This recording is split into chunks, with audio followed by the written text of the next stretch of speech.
Good evening, everyone. Welcome back to my live. Tonight, we're talking about something that most people probably did not expect to see so soon. The war between United States and Iran is no longer a distant foreign headline, but a growing global flashpoint with real impacts happening already right here in the Caribbean. The crisis has already spread beyond battlefield boundaries. It's already affecting fuel prices, diplomatic missions, and military installations. So, tonight, we're just breaking down what is happening, why it matters, and why we, as citizens of small island states, should be paying very close attention right now. So, let's get into what is actually happening on the ground. The war began with a massive coordinated attack by the United States and Israel on Iranian territory. Airstrikes were launched across multiple Iranian cities and military infrastructure. And in response, Iran has unleashed missile and drone strikes across the Middle East, targeting not only military bases, but US diplomatic missions and foreign military assets in several countries. The conflict is now expanding into broader regional crisis with media and various analysts who are warning that the situation could spread further and last weeks, if not months. Now, we have seen strikes on US military assets and embassies. So it's important for you to know where the conflict has already gone. Iran has retaliated against multiple US military installations in the Gulf region, including facilities like Bahrain, Kuwait, the United Arab Emirates, Qatar, and other bases that host American forces and command centers, including naval fleets and air bases. And in several cases, US personnel were ordered to evacuate non essential staff and family members from Middle Eastern countries, like some of what I would have mentioned a while ago, as well as places like Iraq, Jordan, simply because of the security threats.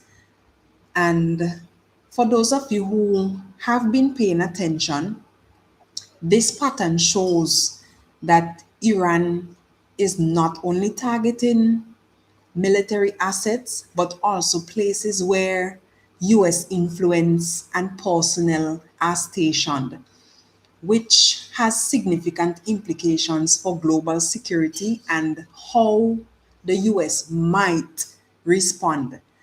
So, here is the big question that a lot of people are asking. Does the Caribbean have US bases that could be targeted? Think about it for a second. We are small island states, and given the fact that Iran has been striking places that has US military assets, it's a question that all of us have to be thinking about right now. Does the Caribbean have US military does the Caribbean have US bases that could be targeted? Well, from some information that I've gathered, apparently no sovereign Caribbean country right now hosts any active, and listen to the words carefully, no Caribbean nation currently hosts an active, permanent US military base. There is Puerto Rico, It doesn't have an active US base, but it does have an active US base that's in Roosevelt Roads, and that's because Puerto Rico is a US territory. There is the Guantanamo Bay Naval Base, which exists in Cuba, but Cuba is not participating in this conflict, and the base's strategic relevance to the Middle East confrontation is limited.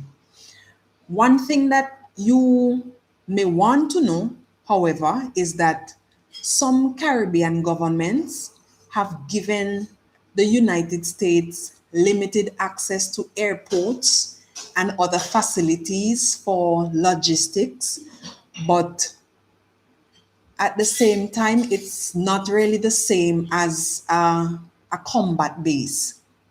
So while there are while there are embassies in some islands, as of right now, there are no Caribbean countries that host US combat bases like those that are being targeted in the Middle East.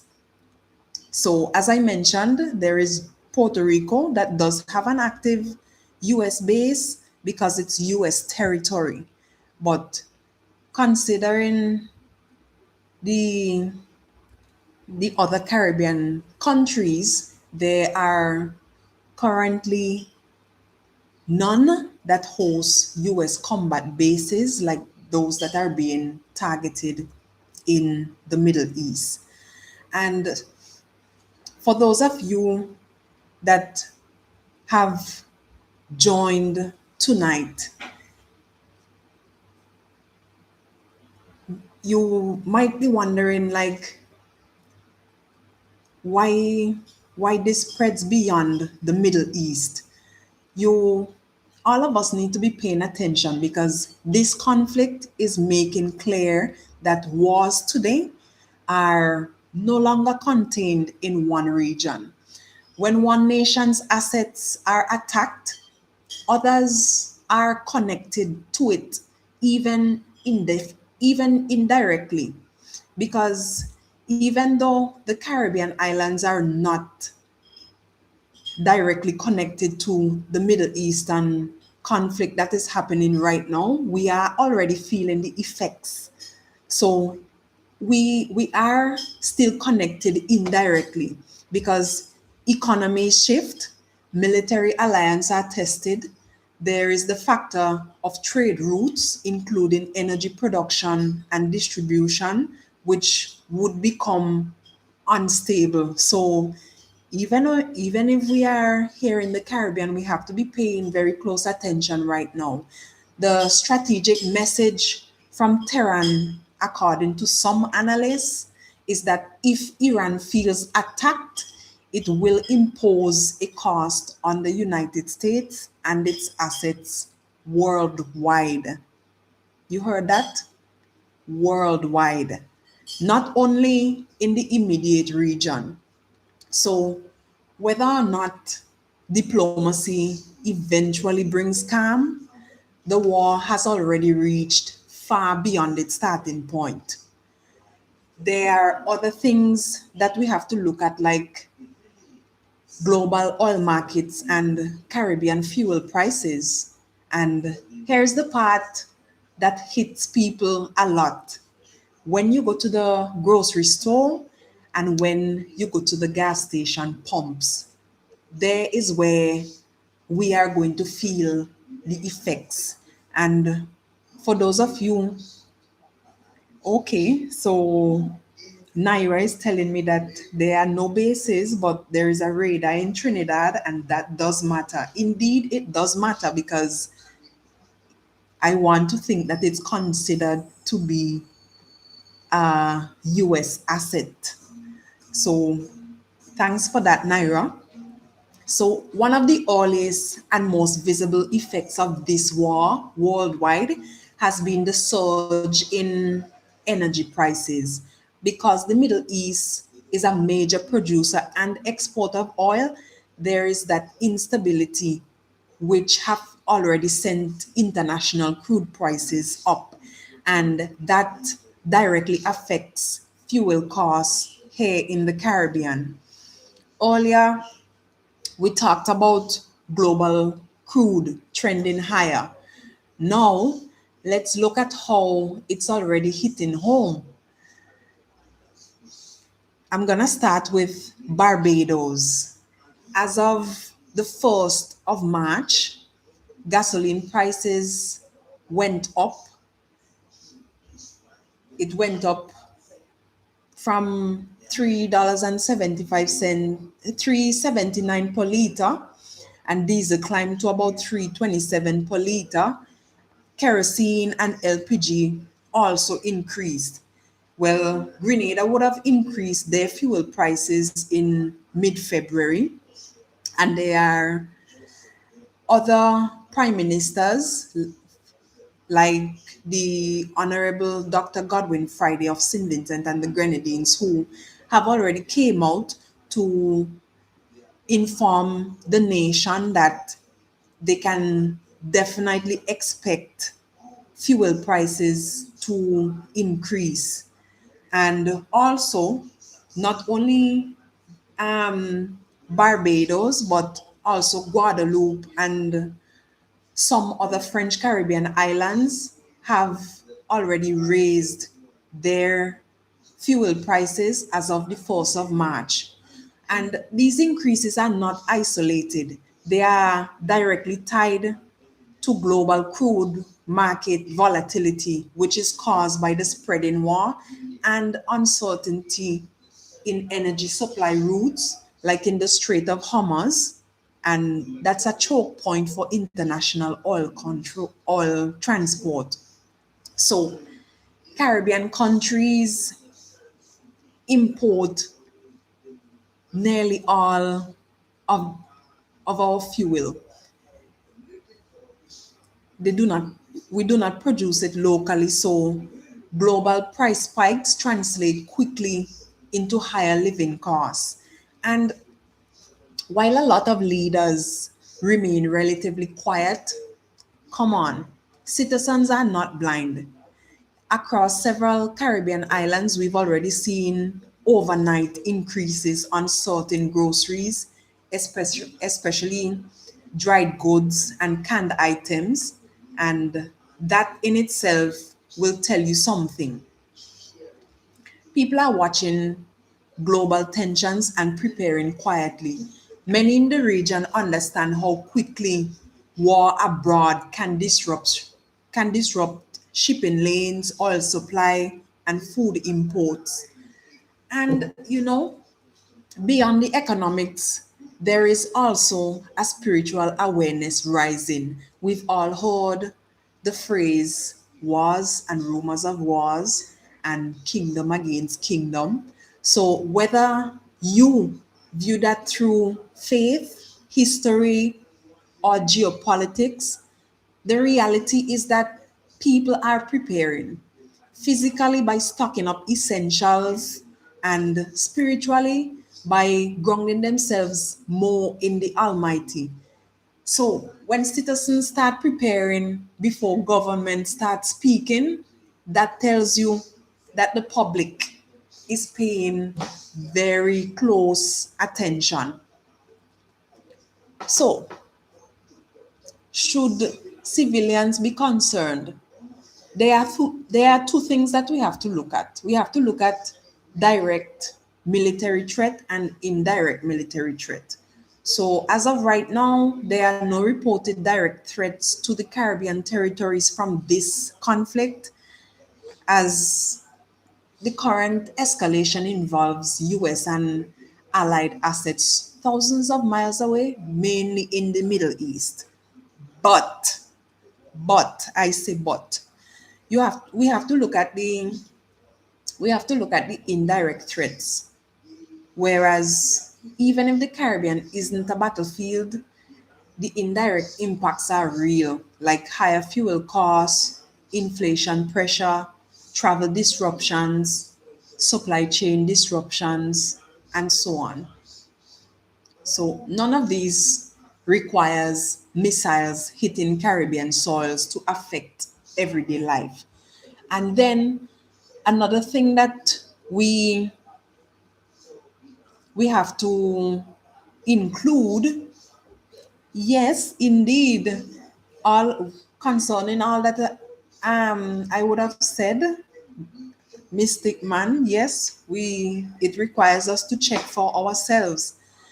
And we also have to look at this because it's a serious national discussion matter, in light of the conflict that is drawing allies and widening beyond the initial borders. Many of us are asking, like, should Caribbean leaders enter formal security agreements with global powers such as the United States? And there are some people that are arguing yes, some are arguing no. So some are saying yes, the Caribbean should, because there would be access to military intelligence, early warnings, joint disaster response capacity, enhanced defense infrastructure. That's what some people are saying. And then there is the argument against, where many people are talking about the risks of being drawn into conflicts not of our choosing. And there is the loss of strategic neutrality. There is domestic political consequences if alliances are unpopular. And there is the possible public perception of alignment with foreign military objectives. So, small island states like those of us here in the Caribbean must have some sort of balance when it comes to these partnerships, because a nation can be easily entangled in wars that do not directly concern their national security, you know? So, what should we be doing right now as citizens? I don't think that we should be panicking right now, but we should stay informed and prepared. Let's try to follow reliable sources concerning the information that we are getting. Be aware of fuel price fluctuation. Plant something if you haven't started. Plant, grow some food, and store food where necessary. Try to engage the representatives of your island concerning national security strategy. We need to understand that global conflicts can have local economic impacts even without direct military action. So, preparation is information plus awareness, not fear. This is not about fear mongering, you know? So, tonight we've seen that a war began far away, but its effects are already being felt around the world, diplomatically, militarily, and economically. And Caribbean nations may not be battlefields, as I would have mentioned earlier, but we are part of a connected global system. What happens in the Middle East today can show up at the pumps and family budgets tomorrow. So let's stay informed and try to ask questions where necessary. I'm going to pause here for tonight. You can let me know your thoughts down in the comments. Leave a like on the video, subscribe to the channel. I'll chat with you about other things in the future. God's spare life, and until next time, do take care and have a pleasant time wherever you are.